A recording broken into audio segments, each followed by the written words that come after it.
నమస్తే, నేను ప్రశాంత్. భారతిరెడ్డి గారు రాజకీయాల్లోకి ఎంట్రీ ఇవ్వబోతున్నారా?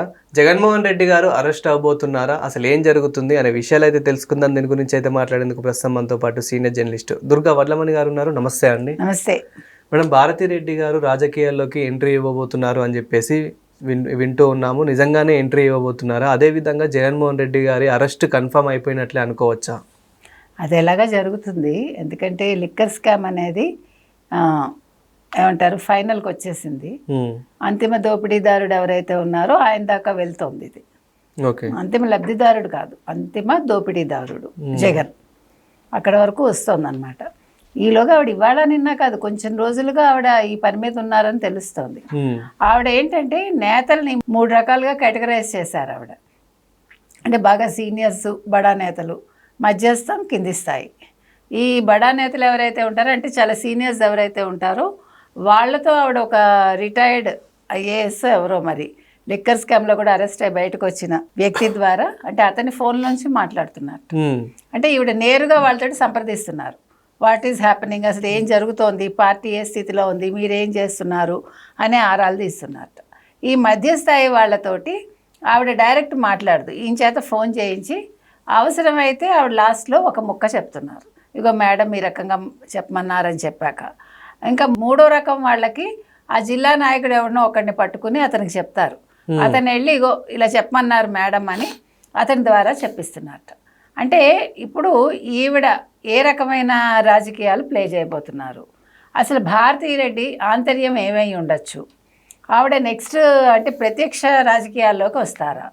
2012, 2019 అతను అరెస్ట్ అయినప్పుడు, తర్వాత 2024 3 సందర్భాల్లోనూ ఆవిడ బయటకు వచ్చింది. ముఖ్యంగా 24లో అయితే ఒక అతను వచ్చి వాళ్ళ చుట్టం ప్లస్ రైతు పట్టాదారు పాస్ పుస్తకాల మీద జగన్మోహన్ రెడ్డి ఫోటో ఏంటని నిలదీస్తే ఆవిడ సమాధానం చెప్పలేకపోయింది, మనకు గుర్తుంటే వాళ్ళ నియోజకవర్గాల్లో. సో ఇవాళ జగన్మోహన్ రెడ్డి అరెస్ట్ కన్ఫామ్ అనే వార్తలు వస్తున్న నేపథ్యంలో నేను మొన్నెప్పుడో కూడా చెప్పాను, లాస్ట్ వీక్ ఒక వీడియోలో, రబ్రీదేవిని ఎవడు ఊహించని విధంగా లాలూ ప్రసాద్ యాదవ్ ముఖ్యమంత్రిని చేశాడు. అదేవిధంగా భారతిరెడ్డి ఒకవేళ పార్టీ పగ్గాలు చేపడితే తప్పే ఉంటుంది అన్న. ఎందుకంటే పార్టీని తన తర్వాత నమ్మకస్తులకి ఇచ్చుకోవాలి. మామూలుగా అయితే ఎవరు షర్మిల నెక్స్ట్ పార్టీని లీడ్ చేయాల్సిన వ్యక్తి, కానీ చెల్లెల్ని బయటికి పంపించేశాడు, తల్లితో తెగదంపులు చేసుకున్నాడు ఆల్మోస్ట్. కాబట్టి ఇంకా వేరే ప్రత్యామ్నాయం లేదు. ఇప్పుడు సజ్జలని కావాలంటాడు, వద్దంటాడు, కావాలంటాడు. అంటే సజ్జలతోటి ఒక క్లారిటీ లేదు జగన్మోహన్ రెడ్డికి. సో ఇప్పుడు భారతిరెడ్డి ఒక్కళ్ళే నెక్స్ట్ వాళ్ళకి అంటే అనుకూలంగా ఉంటుంది, ప్లస్ అన్ని రకాలుగా కూడా పార్టీ పరంగా ఇటు వ్యవహారాల పరంగా అన్నీ కూడా. ఆవిడ బిజినెస్ ఆల్రెడీ చూసుకుంటున్నారు. ఇక్కడ ఏంటంటే ఓ పక్క అసలు నాకు సంబంధం లేదంటుంది ఆవిడ, నేను చైర్మన్ కాదు, నాకు సాక్షికి నాకు సంబంధం లేదంటుంది ఆవిడ. మళ్ళా సాక్షి వ్యవహారాలు చూస్తుంది. జగన్మోహన్ రెడ్డి కూడా అంతే కదా. ప్లస్ ఈవిడ కొన్ని కంపెనీల్లో డైరెక్టర్గా లేదు 2020 నుంచి అంటారు. మీరు ఉన్నారు లేరు లెక్కలేదు కదా. మీరు అది కుటుంబ పరంగా వ్యాపారాలు సాగుతున్నాయి. అదేవిధంగా ఇక్కడ ఆవిడ ఒక పక్క వ్యాపారాలు చేసుకుంటూ ఇవన్నీ చేయగలదా? ఇప్పుడు జగన్మోహన్ రెడ్డికి ఎలా ఫోన్ లేదో భారతిరెడ్డికి కూడా ఫోన్ లేదా? అందుకని ఆవిడ ఐఏఎస్ ఐపీఎస్ రిటైర్డ్ ఆయన ఫోన్ నుంచి మాట్లాడుతున్నారా? అసలు ఈ రాజకీయాలు ఏంటో మనకు అర్థం కావట్లే. ఫోన్ లేకుండా రాజకీయాలు నడపడం ఏంటో, ఫోన్ ఉన్నా లేకపోయినా మీరు తప్పులు చేస్తే కనుక్కోగలరు, ఫోన్ ఉంటే తప్పులు చేస్తే తెలుస్తాయని భయమా ఏంటో మనకు అర్థం కావట్లేదు. ఇంకొకటి, అసలే జగన్మోహన్ రెడ్డి ఏం చేస్తున్నాడు, మీరు ధర్నాలు చేయండి అంటున్నాడు, మీరు వెళ్ళి ర్యాలీలు చేయండి అంటాడు. ఆయన ఎలహంకలోనో ఇక్కడో కూర్చుంటాడు, తాడేపల్లిలోనో. వీళ్ళకి అర్థం కావట్లే కేడర్కి. వీళ్ళు వెళ్ళి యూరియా మీద చేశారు, మెడికల్ కాలేజీల మీద చేశారు. మెడికల్ కాలేజీలు ఎంత అభాస్ పాలయ్యారో చూసాం మనం. సో ఈ నేపథ్యంలో వాళ్ళు అసలు అయోమయ స్థితిలో ఉన్నారు పార్టీ పరంగా. ఓ పక్క మండల్లో 3 రిజైన్ చేశారు, మిగతా వాళ్ళందరూ కూడా ఏంటి పార్టీల పరంగా చెట్టుకొకరు పుట్టకొకరు వెళ్తారని తెలుస్తోంది. మరి మండల్లో వాళ్ళు వెళ్ళిపోయాక ఉన్న 10 మందిని ఎలా కాపాడుకుంటాడు?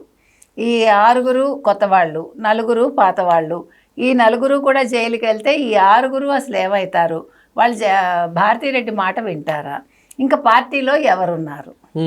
అసలు పార్టీ అంటే 10 మందేనా? 10 మందితో ఈవిడ ఏం చేస్తారు భారతిరెడ్డి? ఇప్పుడు ఇవన్నీ తెలుసుకుని కూడా ఆవిడ ఏ రకంగా ముందుకెళ్ళగలరు? ఇప్పుడు మీరు అన్నట్టుగా ప్రశ్నిస్తే సమాధానం చెప్పగలగాలి. ఇప్పుడు ఇంకొకటండి, ఎంతకాలం మనం ఎవడో చెప్పింది మనం ప్రాంప్టింగ్లో మనం మాట్లాడతాం. అవును. ప్రాంప్టింగ్ అనేది ఓన్లీ సినిమాలకిను సీరియల్స్కి పనికొస్తుంది తప్ప రాజకీయాల్లో, ప్రత్యక్ష రాజకీయాల్లో పనికిరాదు కదా. ఊరికే స్పీచ్ ఇవ్వటానికి మనకి ఎవరన్నా ప్రాంప్టర్ ఉంటే మనం మాట్లాడితే అర్థం ఉంటుంది. ఇక్కడ అలా కాదు కదా. కాబట్టి నేను అనేది ఏంటంటే భారతీరెడ్డి గారు ఏ వ్యూహంతో ముందుకు వస్తున్నారు, మరి జగన్మోహన్ రెడ్డి ఇందుకు అంగీకరించారా, అందుకనే ఆయన అసలు ఈ మధ్యన ప్రత్యక్షంగా ఎక్కడా కనిపించట్లేదా, ఏదో పెళ్ళిళ్ళకి వెళ్తాడు, చావులకు వెళ్తాడు, అలా మెరుపులా మరిస్తున్నాడు, మళ్ళీ ప్యాలెస్లోకి పారిపోతున్నాడు. సో మరి ఈ ప్యాలెస్ వీరుడు మాకు వద్దు అని ప్రజలు అనుకుంటున్నారు. మరి ఈ భారతీరెడ్డిని కూడా మాకు కావాలి అనుకుంటున్నారా? భారతీరెడ్డి మీద కూడా కేసులు ఉన్నాయి. ఇప్పుడు మొన్న లిక్కర్ స్కామ్లో కూడా ఆవిడ పేరు వచ్చింది. ఇప్పుడు ఆ 3,500 కోట్లు దుబాయ్కి వెళ్ళడంలో మరి భారతీరెడ్డి పాత్ర ఎంత అనేది బయటికి రావాలి కదా. మొన్న ఆ విషయంలో కూడా మనకి అన్ని చాలా విషయాలు బయటకు వచ్చాయి. మరి ఇద్దరు జైలుకి వెళ్తే పార్టీ పరిస్థితి ఏంటి? మరి ఇప్పుడు భారతీరెడ్డి ఇంత చేసి ఇన్ని తెలుసుకుని ఆవిడేం చేస్తారు? ఇప్పుడు వీళ్ళు కూడా ఈవిడ అడుగుతూ ఉంటే కొంతమందికి అసంతృప్తిగా ఉన్నట్టుంది పార్టీలో. ఇదేంటి ఈవిడొచ్చి మాట్లాడటం ఏంటి, ఈవిడొచ్చి రాజకీయాలు ఏం చేస్తారు, జగన్మోహన్ రెడ్డికే దిక్కు లేకుండా ఉంది అని అనుకుంటున్నారట. సో మరి ఏం జరుగుతుందో చూడాలండి పార్టీ పరంగా. మేడం, ఆల్రెడీ జగన్మోహన్ రెడ్డి గారి మీద ఇప్పుడు ఏదైతే లిక్కర్ స్కామ్ ఉందో ఆ లిక్కర్ స్కామ్ కేసులో జగన్మోహన్ రెడ్డి గారు భయపడుతున్నట్లే మనకైతే అనిపిస్తూ ఉంది. సో ఇదే క్రమంలో తను రావడం అంటే ఇవన్నీ ఒక సెటిల్ చేయడానికి వచ్చింది అనుకోవచ్చా? ఆవిడేం సెటిల్ చేశారు? ఒక అనిల్ రెడ్డి పేరు వచ్చింది మన బయటికి, సునీల్ రెడ్డి పేరు ఉంది. సునీల్ రెడ్డి భారతీరెడ్డి చుట్టం కదా. సో ఇప్పుడు మొత్తం అనిల్ రెడ్డి ద్వారా మొత్తం డబ్బంతా కూడా దుబాయ్కి వెళ్ళింది అంటున్నారు. కాబట్టి లావు శ్రీకృష్ణదేవరాయలు ఆ రోజు దుబాయ్కి వెళ్ళాయి డబ్బులు అని చెప్పాకే కదా ఇది మొత్తం డొంక కదిలింది. సో దుబాయ్తో మొదలయ్యి దుబాయ్తో లిక్కర్ కేసు అనేది ఎండ్ అవుతుందా? మరి ఇప్పుడు భారతీరెడ్డి పాత్ర ఏంటి? భర్తతో పాటు జగన్మోహన్ రెడ్డితో పాటు ఆవిడ కూడా జైలుకి వెళ్తారా? ఇవన్నీ జరుగుతున్న నేపథ్యంలో ఇప్పుడు భారతీరెడ్డి కొత్తగా రాజకీయాల్లోకి వచ్చి ఎంతవరకు ఆవిడ అంటే సమర్థవంతంగా అసలు పార్టీని ముందుకు ఎలా తీసుకెళ్తుంది, అది వేచి చూడాలి. Thank you. Thank you.